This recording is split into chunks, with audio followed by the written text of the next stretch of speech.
Success ഫയലിലേക്ക് സ്വാഗതം. നമ്മൾ ഇന്നത്തെ ക്ലാസ്സിൽ നോക്കാൻ പോകുന്നത് പ്രീവിയസ് ക്വസ്റ്റ്യൻ പേപ്പറാണ്. 2024 ഈ വർഷം നടന്ന പരീക്ഷയുടെ ക്വസ്റ്റ്യൻ പേപ്പറാണ്. Question paper code 13/2024. ഈ പരീക്ഷയുടെ ഡീറ്റെയിൽസ് ഡിസ്ക്രിപ്ഷനിൽ കൊടുത്തേക്കാം, ആവശ്യമുള്ളവർക്ക് ചെക്ക് ചെയ്യാവുന്നതാണ്. PSCയുടെ ഫൈനൽ ആൻസർ കീ അനുസരിച്ചിട്ടുള്ള ഉത്തരങ്ങളാണ് പറഞ്ഞു പോകുന്നത്. സ്റ്റാർട്ട് ചെയ്യാം. ആദ്യത്തെ ചോദ്യം, കേരള സ്റ്റേറ്റ് സ്പോർട്സ് കൗൺസിലിന്റെ ഇപ്പോഴത്തെ പ്രസിഡന്റ് ആര്? കേരള സ്റ്റേറ്റ് സ്പോർട്സ് കൗൺസിലിന്റെ ഇപ്പോഴത്തെ പ്രസിഡന്റ് ആര്? ശ്രീ യു ഷറഫലിയാണ്. ശ്രീ യു ഷറഫലിയാണ് കേരള സ്റ്റേറ്റ് സ്പോർട്സ് കൗൺസിലിന്റെ ഇപ്പോഴത്തെ പ്രസിഡന്റ്. അപ്പം നിങ്ങളും കൂടെ ഒരു എക്സാം പോലെ തന്നെ അറ്റൻഡ് ചെയ്ത് പോവുക. രണ്ടാമത്തെ ചോദ്യം, ചന്ദ്രയാൻ 3 ലാൻഡറിലെ പേ ലോഡുകളിൽ ഉൾപ്പെടാത്തത് ഏതാണ്? ചന്ദ്രയാൻ 3 ലാൻഡറിന്റെ പേ ലോഡുകളിൽ ഉൾപ്പെടാത്തത്. ഓപ്ഷൻ ബി ആണ് ഉത്തരം. ഷേപ്പ് ആണ്. ഷേപ്പ്. 2021 എഴുത്തച്ഛൻ പുരസ്കാരം ലഭിച്ചത് ആർക്കാണ്? 2021 എഴുത്തച്ഛൻ പുരസ്കാരം ലഭിച്ചത് പി വത്സലയാണ്. പി വത്സല. 2023 എഴുത്തച്ഛൻ പുരസ്കാരം ലഭിച്ചത് ആർക്കാണ്? 2023 എഴുത്തച്ഛൻ പുരസ്കാരം ലഭിച്ചത് SK വസന്തനാണ്. SK വസന്തൻ. 1.25 കോടി മലയാളികൾ എന്ന ഗ്രന്ഥം രചിച്ചത് ആര്? 1.25 കോടി മലയാളികൾ എന്ന ഗ്രന്ഥം രചിച്ചത് ആരാണ്? EMS നമ്പൂതിരിപ്പാടാണ്. EMS നമ്പൂതിരിപ്പാടാണ് 1.25 കോടി മലയാളികൾ എന്ന ഗ്രന്ഥം രചിച്ചത്. അടുത്ത ചോദ്യം, 2022 എഴുത്തച്ഛൻ പുരസ്കാരം ലഭിച്ച സേതുവിന്റെ കൃതികളിൽ പെടാത്തത് ഏത്? 2022 എഴുത്തച്ഛൻ പുരസ്കാരം ലഭിച്ച സേതുവിന്റെ കൃതികളിൽ പെടാത്തത് ഏതാണ്? ഉത്തരം ഓപ്ഷൻ സി ആണ്. നിഴലുറങ്ങുന്ന വഴികളാണ്. നിഴലുറങ്ങുന്ന വഴികൾ പി വത്സലയുടെ കൃതിയാണ്. പി വത്സല. അടുത്ത ചോദ്യം, ഇന്ത്യ ദേശീയ ബഹിരാകാശ ദിനമായി ആചരിക്കാൻ തീരുമാനിച്ച ദിവസം ഏത്? ഇന്ത്യ ദേശീയ ബഹിരാകാശ ദിനമായിട്ട് ആചരിക്കുവാൻ തീരുമാനിച്ച ദിവസം ഓഗസ്റ്റ് 23 ആണ്. ഓഗസ്റ്റ് 23 ഇന്ത്യ ദേശീയ ബഹിരാകാശ ദിനമായിട്ട് ആചരിക്കാൻ തീരുമാനിച്ചത്. ഓഗസ്റ്റ് 23.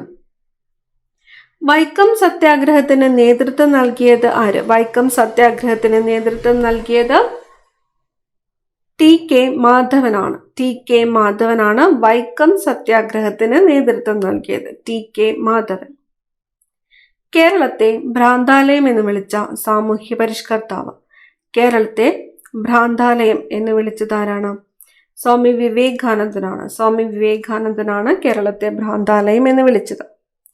തിരുവിതാംകൂറിലെ രാജവാഴ്ചയുടെ അഴിമതികളെയും അനീതികളെയും വെളിച്ചത്ത് കൊണ്ടുവന്ന സ്വദേശാഭിമാനി പത്രത്തിന്റെ സ്ഥാപകൻ. സ്വദേശാഭിമാനി പത്രത്തിന്റെ സ്ഥാപകൻ വക്കം അബ്ദുൽ ഖാദർ മൗലവിയാണ്. വക്കം അബ്ദുൽ ഖാദർ മൗലവി. അടുത്ത ചോദ്യം, കേരളത്തിലെ ആദ്യകാല സാമൂഹ്യ പരിഷ്കർത്താക്കളിൽ ഒരാളായിരുന്ന വൈകുണ്ഠസ്വാമികളുടെ പ്രവർത്തനങ്ങളിൽ ഉൾപ്പെടാത്തത് ഏതെല്ലാം? ഉൾപ്പെടാത്തതാണ് ചോദിച്ചിരിക്കുന്നത്. പറഞ്ഞിരിക്കുന്നു, ബ്രിട്ടീഷ് ഭരണത്തെ വെണ്ണീച്ച ഭരണം എന്ന് വിളിച്ചു. സമപന്തി ഭോജനം സംഘടിപ്പിച്ചു. മനുഷ്യത്വമാണ് മനുഷ്യന്റെ ജാതി എന്ന് പ്രഖ്യാപിച്ചു. സമത്വ സമാജം എന്ന സംഘടന സ്ഥാപിച്ചു. ഇതിൽ വൈകുണ്ഠസ്വാമികളുടെ പ്രവർത്തനങ്ങളിൽ ഉൾപ്പെടാത്തത് ഏതാണ്? ഓപ്ഷൻ എ ആണ് ഉത്തരം. 3 മാത്രമാണ്. മനുഷ്യത്വമാണ് മനുഷ്യന്റെ ജാതി എന്ന് പ്രഖ്യാപിച്ചത് ആരാണ്? ശ്രീനാരായണ ഗുരുവാണ്. അപ്പൊ ബ്രിട്ടീഷ് ഭരണത്തെ വെണ്ണീച്ച ഭരണം എന്ന് വിശേഷിപ്പിച്ചത് ആരാണ്? വൈകുണ്ഠ സ്വാമികളാണ്. സമപന്തി ഭോജനം നടത്തിയത് വൈകുണ്ഠസ്വാമികളാണ്. സമത്വ സമാജം സ്ഥാപിച്ചത് വൈകുണ്ഠസ്വാമികളാണ്. അടുത്ത ചോദ്യം, ഉപദ്വീപീയ നദികളിൽ വെച്ച് ഏറ്റവും നീളം കൂടിയ നദി ഏത്? ഉപദ്വീപീയ നദികളിൽ വെച്ച് ഏറ്റവും നീളം കൂടിയ നദി ഏതാണ്? ഗോദാവരിയാണ്. ഗോദാവരി. ഉപദ്വീപീയ നദികളിൽ വെച്ച് ഏറ്റവും നീളം കൂടിയ നദി ഗോദാവരി. അടുത്ത ചോദ്യം, പടിഞ്ഞാറൻ തീരസമതലവുമായിട്ട് ബന്ധമില്ലാത്ത പ്രസ്താവനകൾ ഏവ? തന്നിരിക്കുന്നു. കായലുകളും അഴിമുഖങ്ങളും കാണപ്പെടുന്നു, ഡെൽറ്റ രൂപീകരണം നടക്കുന്നു, താരതമ്യേന വീതി കൂടുതൽ, അറബിക്കടലിനും പശ്ചിമഘട്ടത്തിനും ഇടയിൽ. പടിഞ്ഞാറൻ തീരസമതലവുമായിട്ട് ബന്ധം ഇല്ലാത്ത പ്രസ്താവനകൾ. ഉത്തരം ഓപ്ഷൻ ബി ആണ്. 2ഉം 3ഉമാണ് പടിഞ്ഞാറൻ തീരസമതലവുമായിട്ട് ബന്ധമില്ലാത്ത പ്രസ്താവനകൾ. കായലുകളും അഴിമുഖങ്ങളും കാണപ്പെടുന്നു, ശരിയാണ്. അറബിക്കടലിനും പശ്ചിമഘട്ടത്തിനും ഇടയിലെ ശരിയാണ്. അടുത്ത ചോദ്യം, ഇന്ത്യയിൽ റെയിൽ ഗതാഗതം ആരംഭിച്ച വർഷമേത്? ഇന്ത്യയിൽ റെയിൽ ഗതാഗതം 1853 ഇന്ത്യയിൽ റെയിൽ ഗതാഗതം ആരംഭിച്ച വർഷം 1853. ഇന്ത്യയിലെ ഏറ്റവും വലിയ കൽക്കരിപ്പാടം ഏതാണ്? കൽക്കരിപ്പാടം ജാറിയയാണ് ഇന്ത്യയിലെ ഏറ്റവും വലിയ കൽക്കരിപ്പാടം. 1959 ജർമ്മൻ സാങ്കേതിക സഹായത്തോടെ ഇന്ത്യയിൽ സ്ഥാപിക്കപ്പെട്ട ഇരുമ്പുരുക്കുശാല. 1959 ജർമ്മൻ സാങ്കേതിക സഹായത്തോടെ ഇന്ത്യയിൽ സ്ഥാപിക്കപ്പെട്ട ഇരുമ്പുരുക്കുശാല Hindustan steel limited Rourkela. Hindustan steel limited Rourkela 1959 ജർമ്മന്റെ സഹായത്തോടെ ഇന്ത്യയിൽ സ്ഥാപിക്കപ്പെട്ട ഇരുമ്പുരുക്കുശാലയാണ് ഹിന്ദുസ്ഥാൻ സ്റ്റീൽ ലിമിറ്റഡ് റൂർക്കേല.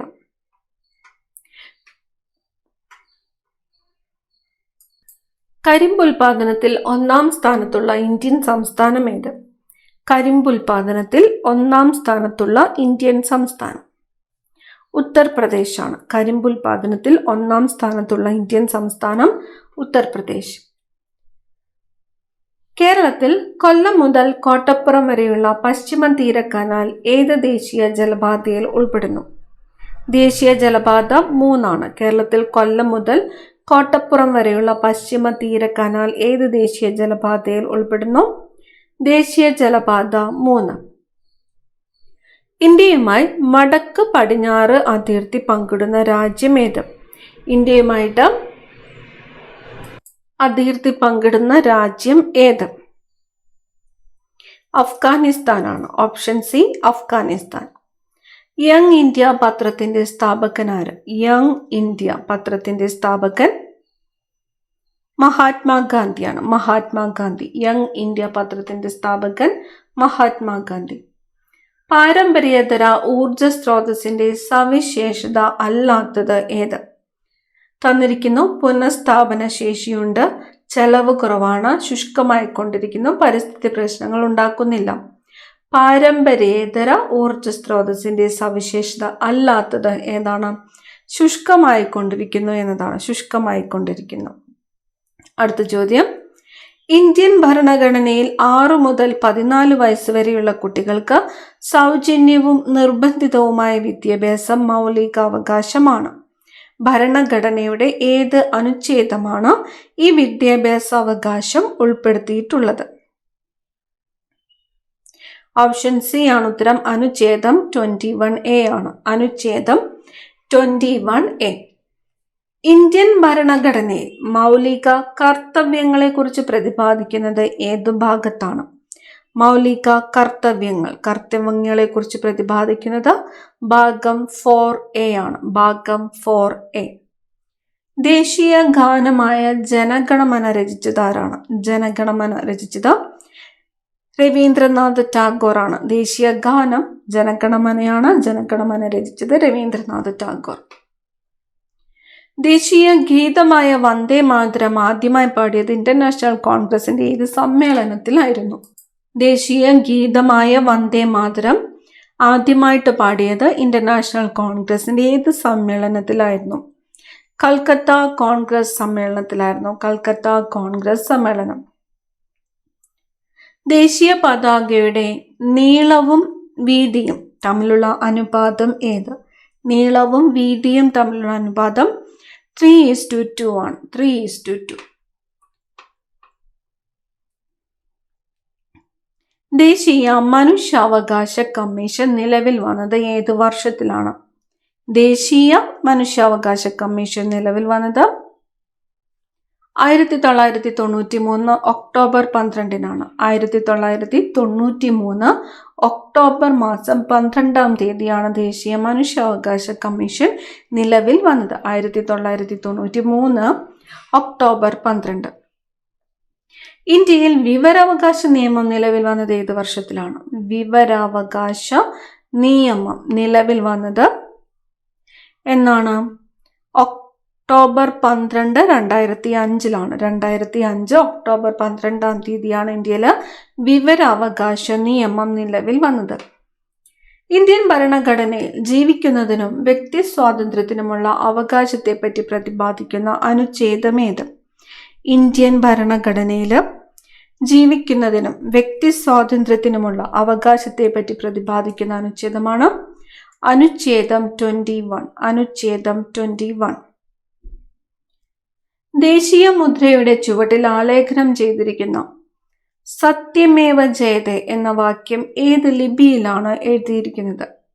ദേശീയ മുദ്രയുടെ ചുവട്ടിൽ ആലേഖനം ചെയ്തിരിക്കുന്ന സത്യമേവ ജയതേ എന്ന വാക്യം ഏത് ലിപിയിലാണ് എഴുതിയിരിക്കുന്നത്? ദേവനാഗരി ലിപിയിലാണ്. ദേവനാഗരി ലിപിയിലാണ് എഴുതിയിരിക്കുന്നത്. താഴെ പറയുന്നവയിൽ ഇന്ത്യയുടെ ദേശീയ മൃഗം ഏതാണ്? ഇന്ത്യയുടെ ദേശീയ മൃഗം കടുവയാണ്. കടുവ. ഇന്ത്യയുടെ ദേശീയ മൃഗം കടുവ. ഇന്ത്യൻ നാഷണൽ കോൺഗ്രസ് ഗാന്ധിജിയുടെ നേതൃത്വത്തിൽ നടത്തിയ അവസാനത്തെ ബഹുജന സമരം ഏത്?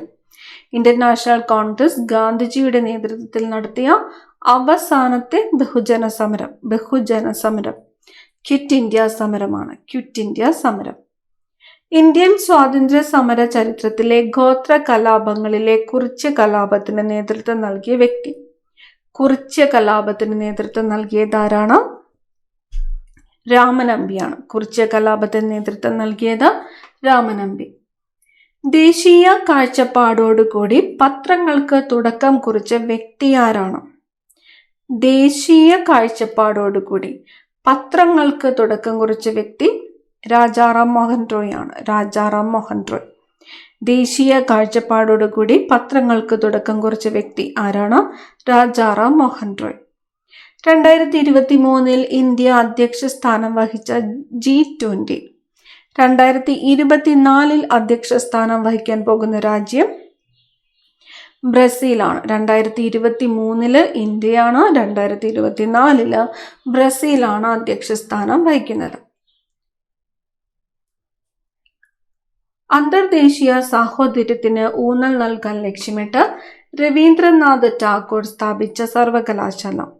അന്തർദേശീയ സാഹോദര്യത്തിന് ഊന്നൽ നൽകാൻ ലക്ഷ്യമിട്ട് രവീന്ദ്രനാഥ് ടാഗോർ സ്ഥാപിച്ച സർവകലാശാലയാണ് വിശ്വഭാരതി. വിശ്വഭാരതി സർവകലാശാല ആരാണ് സ്ഥാപിച്ചത്? രവീന്ദ്രനാഥ് ടാഗോർ ആണ്. ജാലിയൻ വാലാബാഗ് കൂട്ടക്കൊല നടന്ന വർഷം ഏതാണ്? ജാലിയൻ വാലാബാഗ് കൂട്ടക്കൊല നടന്ന വർഷം 1919 ആണ്. 1919. ബ്രിട്ടീഷ് കാലഘട്ടത്തിൽ ഇന്ത്യൻ സമ്പദ് വ്യവസ്ഥയിലുണ്ടായ തകർച്ചയെ വെളിപ്പെടുത്തുന്ന ചോർച്ചാ സിദ്ധാന്തം ആരുടെ സംഭാവനയാണ്? ചോർച്ചാ സിദ്ധാന്തം. ബ്രിട്ടീഷ് കാലഘട്ടത്തിൽ ഇന്ത്യൻ സമ്പദ് വ്യവസ്ഥയിലുണ്ടായ തകർച്ചയെ വെളിപ്പെടുത്തുന്ന ചോർച്ചാ സിദ്ധാന്തം ആരുടെ സംഭാവനയാണ്? ദാദാബായ് നവറോജിയാണ്. ദാദാബായ് നവറോജി. സാരേ ജഹാം സെ അച്ച ഹിന്ദുസ്ഥാൻ ഹമാര എന്ന ഗാനത്തിന്റെ രചയിതാവ് ആര്? സാരേ ജഹാം സെ അച്ച ഹിന്ദുസ്ഥാൻ ഹമാര എന്ന ഗാനത്തിന്റെ രചയിതാവ് ആരാണ്? അല്ലാമ മുഹമ്മദ് ഇക്ബാൽ ആണ്. അല്ലാമ മുഹമ്മദ് ഇക്ബാൽ. സാരേ ജഹാം സെ അച്ച ഹിന്ദുസ്ഥാൻ ഹമാര എന്ന ഗാനത്തിന്റെ രചയിതാവ് അല്ലാമ മുഹമ്മദ് ഇക്ബാൽ. സ്വാതന്ത്ര്യാനന്തര ഇന്ത്യയുടെ സാമ്പത്തികമായ ആധുനികവൽക്കരണത്തിൽ സുപ്രധാന പങ്ക് വഹിച്ച ഏറ്റവും വലിയ വിവിധോദ്ദേശ നദീതട പദ്ധതി ഏതാണ്? സ്വാതന്ത്ര്യാനന്തര ഇന്ത്യയുടെ സാമ്പത്തികമായ ആധുനികവൽക്കരണത്തിൽ സുപ്രധാന പങ്ക് വഹിച്ച ഏറ്റവും വലിയ വിവിധോദ്ദേശ നദീതട പദ്ധതിയാണ് ബക്രാനങ്കൽ. ബക്രാനങ്കൽ. ഏതൊരു ഇന്ത്യക്കാരനെയും വാറന്റില്ലാതെ അറസ്റ്റ് ചെയ്യുമെന്ന ബ്രിട്ടീഷ് കരിനിയമത്തിന്റെ പേരെന്ത്? ഏതൊരു ഇന്ത്യക്കാരനെയും വാറന്റില്ലാതെ അറസ്റ്റ് ചെയ്യാമെന്ന ബ്രിട്ടീഷ് കരിനിയമത്തിന്റെ പേര് റൗലറ്റ് ആക്ട്. Rowlatt act. കേരളത്തിലെ ഏറ്റവും ഉയരം കൂടിയ കൊടുമുടിയായ ആനമുടി ഏത് ജില്ലയിലാണ് സ്ഥിതി ചെയ്യുന്നത്? കേരളത്തിലെ ഏറ്റവും ഉയരം കൂടിയ കൊടുമുടി ഏതാണ്? ആനമുടിയാണ്. ആനമുടി സ്ഥിതി ചെയ്യുന്നത് ഇടുക്കി ജില്ലയിലാണ്. ഇടുക്കി. രാജ്യസഭയിലേക്ക് നാമനിർദ്ദേശം ചെയ്യപ്പെട്ട ആദ്യത്തെ മലയാളിയായ വനിതാ കായിക താരം. രാജ്യസഭയിലേക്ക് നാമനിർദ്ദേശം ചെയ്യപ്പെട്ട ആദ്യത്തെ മലയാളിയായ വനിതാ കായിക താരം ആരാണ്? PT ഉഷയാണ്. PT Usha. Kochi metro നിലവിൽ വന്ന വർഷം ഏത്? കൊച്ചി മെട്രോ നിലവിൽ വന്നത് 2017. കൊച്ചി മെട്രോ നിലവിൽ വന്ന വർഷം 2017. കേരളത്തിലെ നദികളിൽ കിഴക്കോട്ടൊഴുകുന്ന നദി ഏതാണ്? പാമ്പാറാണ്. പാമ്പാർ.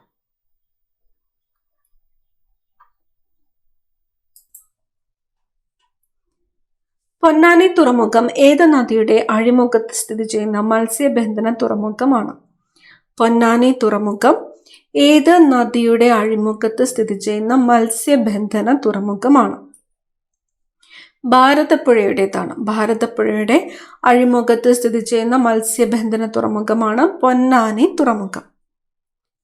2022 മികച്ച പിന്നണി ഗായികയ്ക്കുള്ള ദേശീയ പുരസ്കാരം നേടിയ കേരളീയ വനിത നഞ്ചിയമ്മയാണ്. 2022 മികച്ച പിന്നണി ഗായികയ്ക്കുള്ള ദേശീയ പുരസ്കാരം നേടിയ കേരളീയ വനിത നഞ്ചിയമ്മ.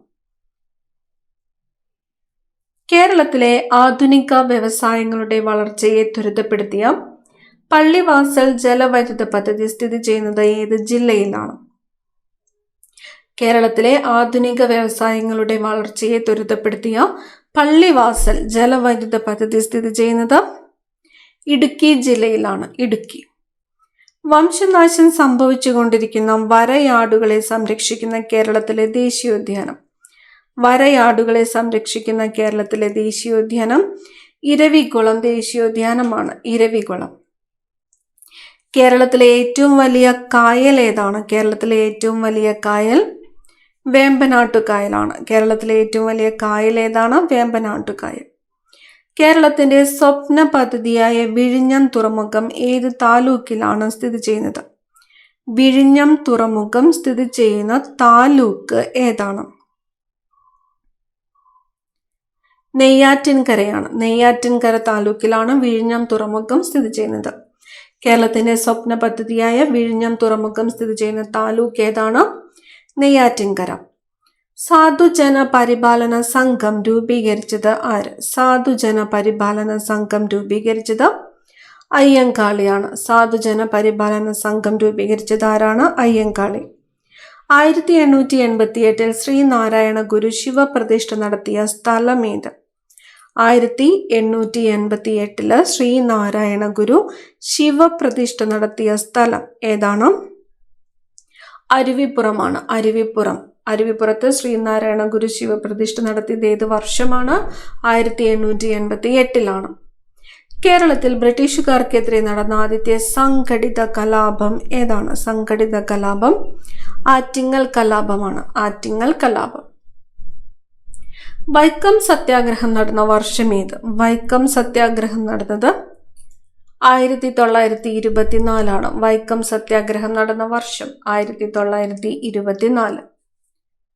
ധീവര സമുദായത്തിന്റെ അവകാശങ്ങൾ സംരക്ഷിക്കാൻ വേണ്ടി പണ്ഡിറ്റ് കറുപ്പൻ നേതൃത്വം നൽകി സ്ഥാപിച്ച പ്രസ്ഥാനം ഏതാണ്? ധീവര സമുദായത്തിന്റെ അവകാശങ്ങൾ സംരക്ഷിക്കാൻ വേണ്ടിയിട്ട് പണ്ഡിറ്റ് കറുപ്പൻ നേതൃത്വം നൽകി സ്ഥാപിച്ച പ്രസ്ഥാനമാണ് അരയ സമാജം. അരയ സമാജം സ്ഥാപിച്ചത് ആരാണ്? പണ്ഡിറ്റ് കറുപ്പനാണ്. കേരളത്തിൽ ബ്രിട്ടീഷുകാർ നിർമ്മിച്ച ആദ്യത്തെ റെയിൽ പാത ഏത്? കേരളത്തിൽ ബ്രിട്ടീഷുകാർ നിർമ്മിച്ച ആദ്യത്തെ റെയിൽ പാത ബേപ്പൂർ മുതൽ തിരൂർ വരെയാണ്. ബേപ്പൂർ മുതൽ തിരൂർ വരെയാണ് കേരളത്തിൽ ബ്രിട്ടീഷുകാർ നിർമ്മിച്ച ആദ്യത്തെ റെയിൽ പാത. ബേപ്പൂർ മുതൽ തിരൂർ വരെ. പയ്യന്നൂർ ഉപ്പു സത്യാഗ്രഹത്തിന് നേതൃത്വം നൽകിയ വ്യക്തി ആര്? പയ്യന്നൂർ ഉപ്പു സത്യാഗ്രഹത്തിന് നേതൃത്വം നൽകിയത് കെ കേളപ്പനാണ്. പയ്യന്നൂർ ഉപ്പ് സത്യാഗ്രഹത്തിന് നേതൃത്വം നൽകിയതാരാണ്? കെ കേളപ്പൻ. കേരളത്തിൽ ആദ്യമായിട്ട് രൂപം കൊണ്ട സ്വകാര്യ ബാങ്ക് ഏതാണ്? ആദ്യമായിട്ട് രൂപം കൊണ്ട സ്വകാര്യ ബാങ്ക് നെടുങ്ങാടി ബാങ്കാണ്. കേരളത്തിൽ ആദ്യമായിട്ട് രൂപം കൊണ്ട സ്വകാര്യ ബാങ്കാണ് നെടുങ്ങാടി ബാങ്ക്. 2024 നടക്കുന്ന ഒളിമ്പിക്സിന് വേദിയാകുന്ന നഗരം. 2024 നടക്കുന്ന ഒളിമ്പിക്സിന് വേദിയാകുന്നത് പാരീസ് ആണ്. പാരീസ്. പ്രശസ്ത നാടകമായ അടുക്കളയിൽ നിന്ന് അരങ്ങത്തേക്ക് എന്ന കൃതിയുടെ കർത്താവ് ആര്? പ്രശസ്ത നാടകമായ അടുക്കളയിൽ നിന്നും അരങ്ങത്തേക്ക് എന്ന കൃതിയുടെ കർത്താവ് VT ഭട്ടതിരിപ്പാടാണ്. VT ഭട്ടതിരിപ്പാട്. അടുത്തത് ഡിലീറ്റഡ് ക്വസ്റ്റ്യൻ ആണ്. അടുത്ത ചോദ്യം, താഴെ തന്നിരിക്കുന്ന ജീവകങ്ങളെ സംബന്ധിച്ച പ്രസ്താവനകളിൽ തെറ്റായ പ്രസ്താവന ഏത്? തെറ്റായിട്ടുള്ള പ്രസ്താവന. ഇവിടെ തന്നിരിക്കുന്നു കണ്ണ്, ത്വക്ക്, മുടി എന്നിവയുടെ ആരോഗ്യത്തിന് സഹായിക്കുന്ന ജീവകമാണ് ജീവകം A. നാഡികളുടെയും ചുവന്ന രക്താണുക്കളുടെയും ആരോഗ്യത്തിന് സഹായിക്കുന്ന ജീവകമാണ് ജീവകം E. മുറിവുണ്ടാകുമ്പോൾ രക്തം കട്ടപിടിക്കാൻ സഹായിക്കുന്ന ജീവകമാണ് ജീവകം K. മോണ, ത്വക്ക്, പല്ല്, രക്തകോശങ്ങൾ എന്നിവയുടെ ആരോഗ്യത്തിന് സഹായിക്കുന്ന ജീവകമാണ് ജീവകം B. ഇതിൽ തെറ്റായിട്ടുള്ള പ്രസ്താവന എന്ന് പറയുന്നത് ഓപ്ഷൻ B ആണ്, 4 മാത്രം. അടുത്ത ചോദ്യം, ഒരു ബാക്ടീരിയൽ പകർച്ചവ്യാധിയായ കുഷ്ഠം ഒരാളിൽ നിന്ന് മറ്റൊരാളിലേക്ക് പകരുന്നത് ഏത് രീതിയിലാണ്? കുഷ്ഠം പകരുന്നത് സമ്പർക്കം മുഖേനയാണ്. കുഷ്ഠം പകരുന്നത് സമ്പർക്കം മുഖേന. കേരളത്തിലെ അവിവാഹിതരായ മാതാപിതാക്കളെ സഹായിക്കുന്നതിനും സംരക്ഷിക്കുന്നതിനും വേണ്ടി കേരള സർക്കാർ കൊണ്ടുവന്ന പദ്ധതി ഏതാണ്? കേരളത്തിലെ അവിവാഹിതരായ മാതാക്കളെ സഹായിക്കുന്നതിനും സംരക്ഷിക്കുന്നതിനും വേണ്ടി കേരള സർക്കാർ കൊണ്ടുവന്ന പദ്ധതിയാണ് സ്നേഹസ്പർശം. സ്നേഹസ്പർശം. രോഗാണുക്കളെ വിഴുങ്ങി നശിപ്പിക്കുന്ന പ്രവർത്തനത്തിന് ഫാഗോസൈറ്റോസിസ്. ഈ പ്രവർത്തനം നടത്തുന്ന മനുഷ്യ ശരീരത്തിലെ ശ്വേതരക്താണുക്കൾ ഏതെല്ലാം? രോഗാണുക്കളെ വിഴുങ്ങി നശിപ്പിക്കുന്ന പ്രവർത്തനമാണ് ഫാഗോസൈറ്റോസിസ്. ഈ പ്രവർത്തനം നടത്തുന്ന മനുഷ്യ രക്തത്തിലെ ശ്വേതരക്താണുക്കൾ ഏതെല്ലാമാണ്? മോണോസൈറ്റും ന്യൂട്രോഫിലുമാണ്. മോണോസൈറ്റും ന്യൂട്രോഫിലും. രോഗാണുക്കളെ വിഴുങ്ങി നശിപ്പിക്കുന്ന പ്രവർത്തനമാണ് ഫാഗോസൈറ്റോസിസ്. ഈ പ്രവർത്തനം നടത്തുന്ന മനുഷ്യ ശരീരത്തിലെ ശ്വേതരക്താണുക്കളാണ് മോണോസൈറ്റും ന്യൂട്രോഫിലും. പയർ ചെടിയുടെ സങ്കരയിനം ഏതാണ്? തന്നിരിക്കുന്നതിൽ പയർ ചെടിയുടെ സങ്കരയിനം ഭാഗ്യലക്ഷ്മിയാണ്. ഓപ്ഷൻ B ആണ് ഉത്തരം, ഭാഗ്യലക്ഷ്മി. വനവിഭവം അല്ലാത്തത് ഏതാണ്? വനവിഭവം അല്ലാത്തത് തന്നിരിക്കുന്നതിൽ മണ്ണെണ്ണ. അമ്ലമഴയ്ക്ക് കാരണമായ വാതകം. അമ്ലമഴയ്ക്ക് കാരണമായ വാതകമാണ് സൾഫർ ഡയോക്സൈഡ്. അമ്ലമഴയ്ക്ക് കാരണമായ വാതകം സൾഫർ ഡയോക്സൈഡ്. 69 ഡിലീറ്റഡ് ക്വസ്റ്റ്യൻ ആണ്. അടുത്ത ചോദ്യം, ശുദ്ധജലത്തിന്റെ pH മൂല്യം എത്ര? ശുദ്ധജലത്തിന്റെ pH മൂല്യം 7 ആണ്. ശുദ്ധജലത്തിന്റെ pH മൂല്യം എത്രയാണ്? 7. ആറ്റത്തിന്റെ സൗരയൂഥ മാതൃക ആരുടെ സംഭാവനയാണ്? ആറ്റത്തിന്റെ സൗരയൂഥ മാതൃക റൂദർഫോർഡിൻ്റെതാണ്. സൗരയൂഥ മാതൃക റൂദർഫോർഡ്. കലാമിൻ ഏത് ലോഹത്തിന്റെ അയിരാണ്? കലാമിൻ സിങ്കിന്റെ അയിരാണ്. സിങ്കിന്റെ അയിരാണ് കലാമിൻ. ഉത്കൃഷ്ടവാതകങ്ങൾ ആധുനിക പീരിയോഡിക് ടേബിളിൽ ഏത് ഗ്രൂപ്പിൽ ഉൾപ്പെടുന്നു?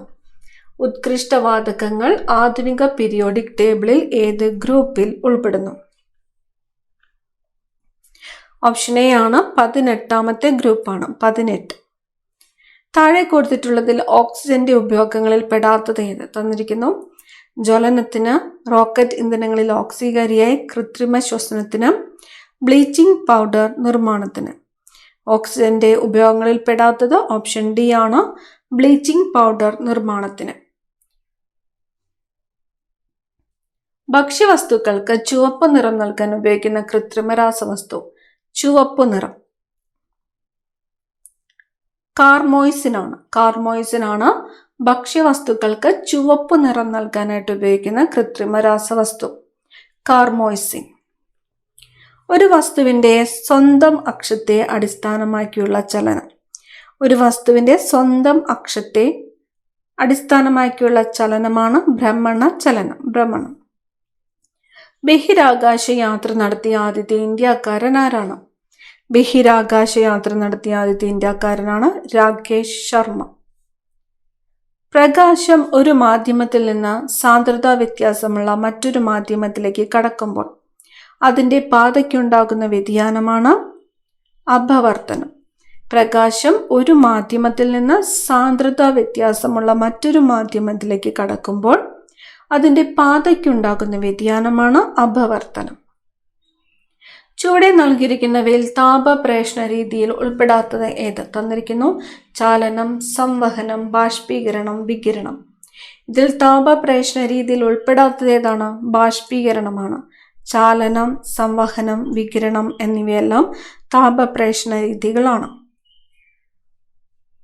അടുത്ത ചോദ്യം, പാരമ്പര്യേതര ഊർജ സ്രോതസ്സിന് ഉദാഹരണം ഏത്? പാരമ്പര്യേതര ഊർജ സ്രോതസ്സിന് ഉദാഹരണം ഇവിടെ തന്നിരിക്കുന്നത് കാറ്റ്, തിരമാല, പെട്രോൾ, കൽക്കരി എന്നിവയാണ്.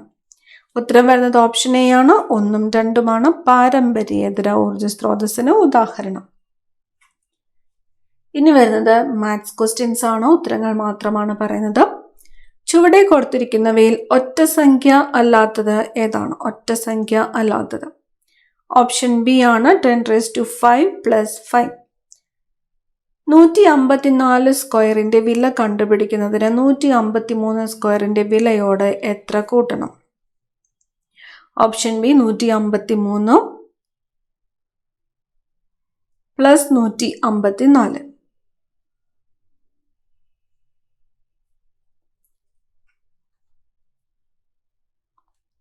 83 ഡിലീറ്റഡ് ക്വസ്റ്റ്യൻ ആണ്.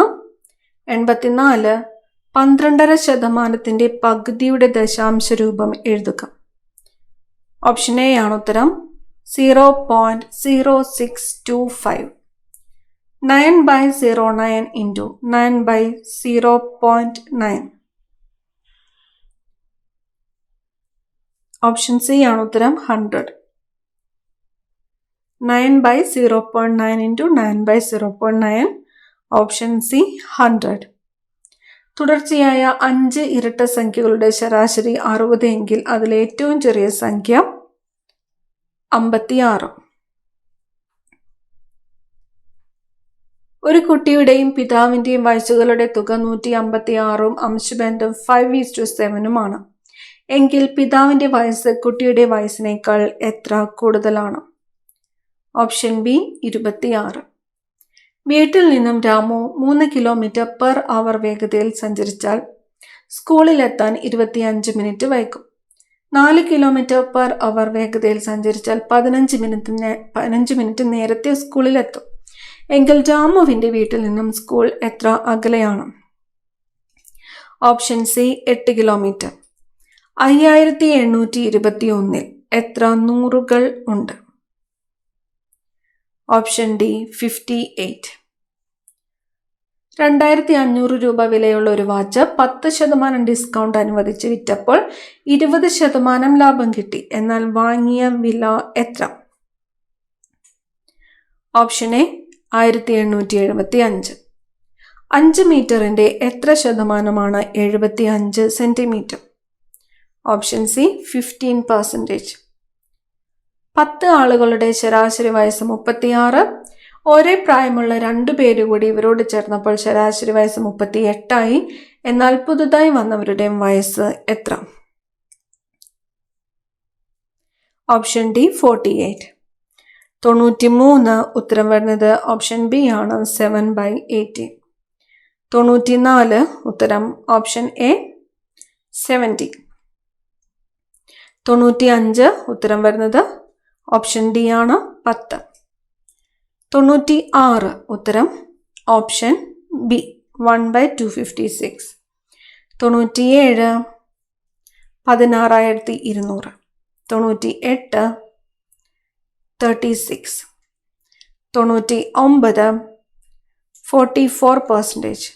അവസാനത്തെ ചോദ്യം ഉത്തരം വരുന്നത് 5040. അടുത്ത ക്ലാസ്സിൽ കാണാം. Thank you.